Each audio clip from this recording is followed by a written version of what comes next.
Hello வணக்கம். எல்லோரும் எப்படி இருக்கீங்க? நல்லா இருக்கீங்களா? சாப்பிட்டீங்களா? ஓகே, இன்றைக்கி நம்ம வீடியோவில் என்ன பார்க்க போகிறோம் அப்படின்னு பார்த்தீங்கன்னா, ஒரு சூப்பரான ஹெல்த்தியான ஒரு ரெசிபி தாங்க பார்க்க போகிறோம்.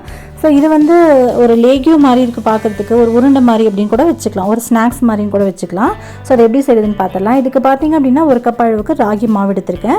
கூடவே ஒரு கப் அளவுக்கு தண்ணி சேர்த்துக்கலாம். எந்த அளவுக்கு நீங்கள் ராகி மாவு எடுத்துக்கிறீங்களோ சேம் அதே அளவுக்கு தண்ணி சேர்த்துக்கலாம். இதை கட்டிகள் இல்லாமல் ஒரு ஸ்பூன் வச்சு நல்லா கலந்து கொடுத்துக்கலாம். ஸோ பார்த்தீங்கன்னா இது மாதிரி ஒரு தோசை நல்ல தண்ணி மாதிரி, தோசை பதத்தை விட கொஞ்சம் தண்ணி மாதிரி இருக்க மாதிரி இருக்கணும், லூஸாக இருக்கணும். இந்த அளவுக்கு கரைச்சி எடுத்ததுக்கப்புறமா இது வந்து ஒரு தோசைக்கல்லில் நல்ல கல் சூடானதுக்கப்புறமா தோசை மாதிரி ஊற்றிடலாம். இப்போ தோசைக்கல் நல்லா சூடாக இருக்குது. கொஞ்சமாக நல்லெண்ணெய் சேர்த்துக்கலாம். சேர்த்துட்டு நம்ம கரைச்சி வச்சுருக்கோம்ல மாவு, அதை இது கூட சேர்த்துடலாம். சேர்த்துட்டு இது லைட்டாக வந்து பரப்பி விட்டுடலாம். இப்போ இது கூட வந்து நெய் சேர்த்துக்கலாம், அப்படி இல்லைன்னா நல்லெண்ணெய் கூட சேர்த்துக்கலாம். நான் வந்து நல்லெண்ணெய் சேர்த்துக்கிறேன். இது வந்து தோசை மாதிரி நல்லா ப்ராப்பராக வராது, தோசை மாதிரி நமக்கு தேவையில்லை, பிஞ்சு வந்தாலும் பரவாயில்லை. இப்போ இது மெதுவாக எடுத்து லைட்டாக திருப்பி போட்டுக்கலாம். ரெண்டு பக்கமும் நல்லா நான் வெந்திருக்கணும். அவ்வளோதான், ரெண்டு பக்கத்தையுமே நல்லா வேக வச்சுட்டு நம்ம வெளியே எடுத்துடலாம். இப்போ ரெண்டு பக்கமும் நல்லா வெந்தாச்சு. இப்போ திருப்பி போட்டு எடுத்துகிட்டு நான் வேறு ஒரு தட்டில் மாற்றி எடுத்திருக்கேன். இப்போது ஒரு கப்பில் வந்துட்டு பார்த்திங்கன்னா ஒரு கப் அளவுக்கு கருப்பு எள்ளு எடுத்திருக்கேன். நீங்கள் இதுக்கு பதிலாக வெள்ளை எள்ளு கூட எடுத்துக்கலாம். கருப்பு எள்ளு நிறைய சத்துக்கள் இருக்குது. ஒரு கப் அளவுக்கு நிலக்கடலை, ஒரு கப் அளவுக்கு சிகப்பு அவல், ஒரு கப் அளவுக்கு கருப்பு உளுந்துருக்குல்ல அது, ஒரு கப் அளவுக்கு ராகி அவல் எடுத்திருக்கேன். ஸோ இதில் வந்து ஏதாவது ஒரு பொருள் உங்கள்கிட்ட இல்லை அப்படின்னாலும் பரவாயில்லை. உங்கள்கிட்ட வேறு ஏதாவது பொருள் இருக்குது அப்படின்னா கூட இதுக்கு பதிலாக நீங்கள் ஆல்டர்னேட்டிவாக சேர்த்துக்கலாம். உங்களுக்கு எதாவது நல்ல பிடிச்ச பொருள் அது மாதிரினா கூட நீங்கள் அதிகமாக இதில் சேர்த்துக்கலாம். சரிங்களா? இப்போ இதுக்கேற்ற அளவுக்கு நமக்கு சுகருக்கு இனிப்புக்கு ஏற்ற அளவுக்கு நான் வந்து ஜாங்கிரி வெல்லம் எடுத்திருக்கேன். மண்டை வெல்லம் இருக்குல்ல, அதை எடுத்திருக்கேன். ஒரு 3 கப் அளவுக்கு நான் எடுத்திருக்கேன்.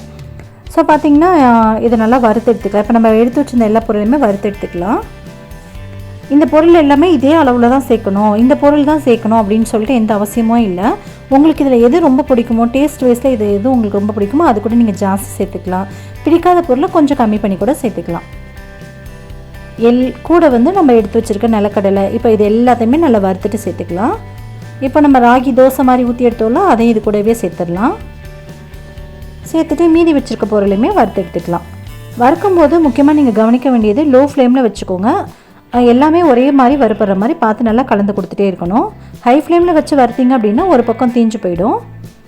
இங்கே பாருங்கள், எல்லாமே ஒரே மாதிரி சரிசமமாக வறுப்பட்டுருக்கணும். இதையும் இது கூட சேர்த்துக்கலாம். எல்லா பொருளுமே வறுத்துட்டு இது கூட சேர்த்துடலாம். இப்போ நம்ம சேர்க்குற ஒவ்வொரு பொருளையுமே அவ்வளோ சத்துக்கள் இருக்குது. இப்போ ஒரு வேளை உங்கள்கிட்ட சிகப்பாவல் இல்லை அப்படின்னா வெள்ளை அவல் கூட சேர்க்கலாம். ஒரு வேளை சிகப்பாவல் இல்லை ஸ்கிப் பண்ணிக்கிறீங்க அப்படின்னா கூட அவல் வேணாம் அப்படின்னா ஸ்கிப் பண்ணிக்கலாம். ஸோ அது மாதிரி நம்ம விருப்பத்துக்கு ஏற்ப தான் இதில் நம்ம பொருட்கள்லாம் சேர்த்துருக்கோம்.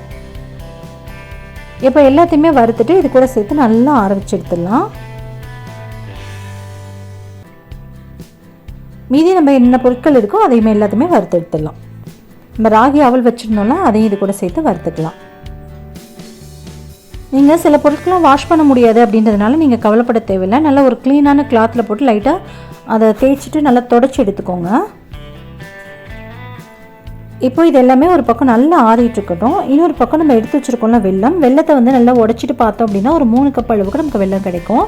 ஒரு 1/4 கப் அளவுக்கு தண்ணி விட்டுக்கோங்க. இது நல்லா கரைஞ்சி வந்துச்சுன்னா போதும், பாகுபதம் எதுவும் தேவையில்லை. நல்லா கரைஞ்சதுக்கப்புறமா வேறு ஒரு பாத்திரத்துக்கு வடிகட்டி எடுத்துக்கலாம்.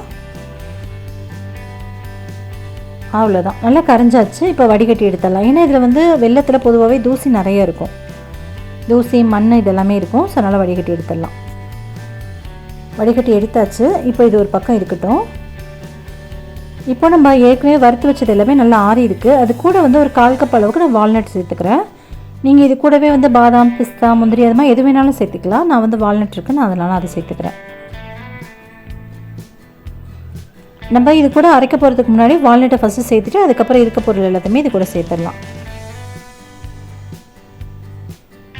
மிக்ஸி ஜார் இதில் சேர்த்தது வந்து எனக்கு கொஞ்சம் சின்ன ஜாராக தெரிஞ்சனால நான் வேறு பெரிய ஜாரில் சேர்த்து மாற்றி அரைச்சிக்க போகிறேன். இப்போ பெரிய ஜாரில் சேர்த்து எல்லாத்தையுமே அரைச்சி எடுத்துகிட்டு வந்தாச்சு. உங்களால் எந்த அளவுக்கு நைஸாக அரைக்க முடியுமோ அந்த அளவுக்கு நைஸாக அரைச்சிக்கோங்க. இங்கே பாருங்கள், இந்த அளவுக்கு நான் நைஸாக அரைச்சிருக்கேன். ஒரு 90% அளவுக்கு அரைச்சிருக்கேன். கொஞ்சம் லைட்டாக குறப்பாக இருக்க மாதிரி தான் இருக்குது, இருந்தாலும் பரவாயில்ல.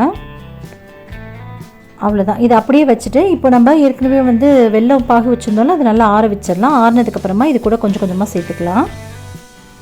நீங்கள் கொஞ்சம் கொஞ்சமாக சேர்த்து நல்லா உருண்டை மாதிரி பிடிச்சாலும் சரி, அப்படி இல்லை எல்லாத்தையுமே சேர்த்துட்டு அடுப்பில் வச்சு லைட்டாக கிண்டிட்டு அதை அப்படியே நல்லா நீங்கள் கையில் பிடிச்சிங்க அப்படின்னா கொஞ்சம் வந்து உங்களுக்கு ஒரு லேகியம் பக்குவத்துக்கு கிடைக்கும். உருண்டை மாதிரி இல்லாமல் லேகியம் மாதிரி இருக்கும். எல்லாத்தையுமே சேர்த்து நீங்கள் அடுப்பில் வச்சு லைட்டாக கிளறிங்க அப்படின்னா ஒரு லேகியம் மாதிரி உங்களுக்கு வந்துடும். ஸோ இதை டெய்லி ஒரு உருண்டை எடுத்து நீங்கள் சாப்பிடும்போது உடம்புக்கு அவ்வளோ நல்லது. இந்த இடுப்பு வலி பிரச்சனை, பேக் பெயின் ப்ராப்ளம் எல்லாம் இருக்குது இல்லையா லேடிஸ்க்கு, அவங்களுக்கு எல்லாருமே ரொம்ப நல்லாயிருக்கும், சரியாக போயிடும். அது மட்டும் இல்லாமல் ஏஜ் அட்டன் பண்ண குழந்தைங்களுக்குலாம் வந்து நீங்கள் கொடுத்தீங்க அப்படின்னா ரொம்ப வந்து ஹெல்த்துக்கு ரொம்ப ரொம்ப நல்லது. சரிங்களா? இதில் சேர்த்துருக்க அவ்வளோ பொருளுமே அவ்வளோ சத்துக்கள் இருக்குது, உங்களுக்கு தெரியாதது இல்லை. இதில் நீங்கள் எக்ஸ்ட்ரா வேறு ஏதாவது பொட்டுக்கடலை இல்லாத மாதிரி சேர்க்கணுன்னா கூட நீங்கள் சேர்த்துக்கலாம். வேறு ஏதாவது இதெல்லாம் சேர்த்தா ஹெல்த் அப்படின்னு சேர்க்கணும் அப்படின்னு நினச்சாலும் தாராளமாக சேர்த்துக்கலாம். இப்போ இது எல்லாத்தையுமே சேர்த்து நான் உருண்டை பிடிச்சி எடுத்துகிட்டு வந்துட்டேன். பாருங்கள், பார்க்கவே அவ்வளோ அழகாக இருக்குல்ல. கருப்பாக இருக்குது அப்படின்ற எல்லா பொருளுமே வந்து ஆன்டி ஆக்சிடென்ட் அதிகமாக இருக்குது. இப்போ இதில் சேர்த்துருக்க நிறைய பொருள் வந்து பிளாக் கலரில் இருக்க பொருள் தான் சேர்த்துருக்கோம். ஸோ நீங்களும் சேர்த்து இதே மாதிரி ட்ரை பண்ணி பாருங்கள். ஸ்நாக்ஸ் வந்து நம்ம வேறு ஏதாவது ஒரு ஸ்நாக்ஸ் கொடுக்கறதுக்கு பதிலாக இது மாதிரி நம்ம கொடுக்கும்போது உடம்புக்கு ரொம்பவே சத்துக்கள் அதிகம். ஸோ அதனால் இது மாதிரி ட்ரை பண்ணி பாருங்கள். ட்ரை பண்ணி பார்த்துட்டு எப்படி இருந்துச்சுன்றது கீழே கமெண்ட் பண்ண மறந்துடாதீங்க. உங்களுக்கு இந்த வீடியோ பிடிச்சா வீடியோ லைக் கொடுங்க, உங்கள் ஃப்ரெண்ட்ஸ் அண்ட் ஃபேமிலியோடய ஷேர் பண்ணிக்கோங்க. மறக்காமல் நம்ம சேனலை சப்ஸ்கிரைப் பண்ணிக்கோங்க. இது வந்து ஒரு ஏர்டைட்டான பாக்ஸில் போட்டு ஸ்டோர் பண்ணி வச்சிங்கன்னா ஒரு மாதம் வரைக்குமே வெளியிலேயே வச்சு ரூம் டெம்பரேச்சரில் வச்சிங்கன்னா கூட கெட்டு போகாது.